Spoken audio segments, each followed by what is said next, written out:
میں نے زندگی میں پہلی مرتبہ جب یہ حدیث پڑھی تھی، یہ حدیث جو میں آج آپ کو سنانے لگا ہوں، تو دیر تک میرے اوپر ایک عجیب کیفیت طاری رہی تھی۔ ایک یہ حدیث اور ایک قرآن مجید کی آیت نبّئ عبادی انی انا الغفور الرحیم۔ وہ اعتکاف کے دن تھے کہ تلاوت کرتے کرتے میں جب یہاں پہنچا تو اس آیت کا ترجمہ یہ ہے کہ میرے بندوں کو بتا دیجئے کہ میں غفور بھی ہوں، میں رحیم بھی ہوں۔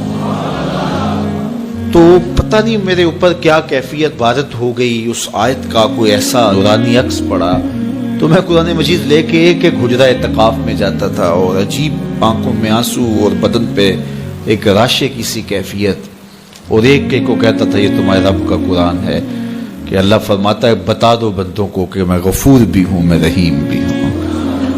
تو وہ ایک کیفیت پیدا ہوئی تھی۔ بہرحال بعد میں بھی بارہا اس کی تلاوت ہوئی، اس کا آز تو ملتا ہے، لیکن وہ ایک لمحہ ہوتا ہے، وہ ایک بجلی ہوتی ہے، گونجتی ہے اور گزر جاتی ہے۔ اس طرح یہ پہلی مرتبہ جب یہ حدیث میں نے پڑھی تھی تو اس وقت میرے اوپر ایک کیفیت طاری ہوئی تھی۔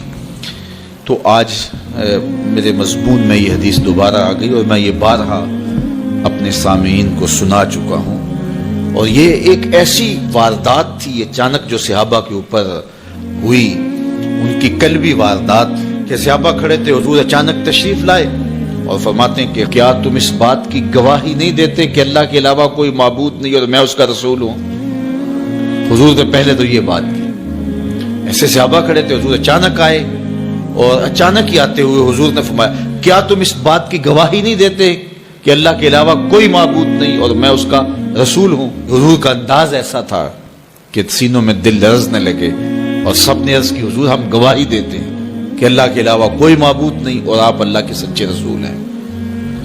تو جب انہوں نے یہ بات کہی قال، تو حضور نے ارشاد فرمایا یہ قرآن ہے، اس کا ایک سرا تمہارے رب کے ہاتھ میں ہے، دوسرا سرا تمہارے ہاتھ میں ہے۔ یہ وہ اللہ کی لٹکتی ہوئی رسی ہے جس کا ایک سرا تمہارے رب کے ہاتھ میں ہے اور اس کا ایک سرا تمہارے ہاتھ میں ہے، اس کو مضبوطی سے پکڑ لو، مضبوطی سے پکڑ لو۔ دیکھیے یہ کیسا ایک تصور ہے اس کی معنویت کہ اچانک حضور نے آ کے کہا گواہی دیتے ہو کہ میں اللہ کا سچا رسول ہوں، مطلب کیا جو میں کہوں گا وہ سچ ہی ہوگا جب تمہیں یہ گواہی ہے؟ تو انہوں نے کہا کہ ہم گواہی دیتے ہیں۔ کیوں نہیں ہم گواہی دیں گے، آپ اللہ کے سچے رسول ہیں۔ فرمایا سنو، یہ قرآن جو ہے یہ اللہ کی وہ لٹکتی ہوئی رسی ہے جس کا ایک سرا تمہارے رب کے دستے قدرت میں ہے اور دوسرا سرا تمہارے ہاتھ میں ہے، اس کو مضبوطی سے پکڑ لو، اس کو چھوڑنا نہ۔ اگر تم اس کو مضبوطی کے ساتھ پکڑو گے تو تم کبھی بھی گمراہ نہیں ہوگے، اس کتاب کو تھام لو گے تو کبھی بھی گمراہ نہیں ہوگے۔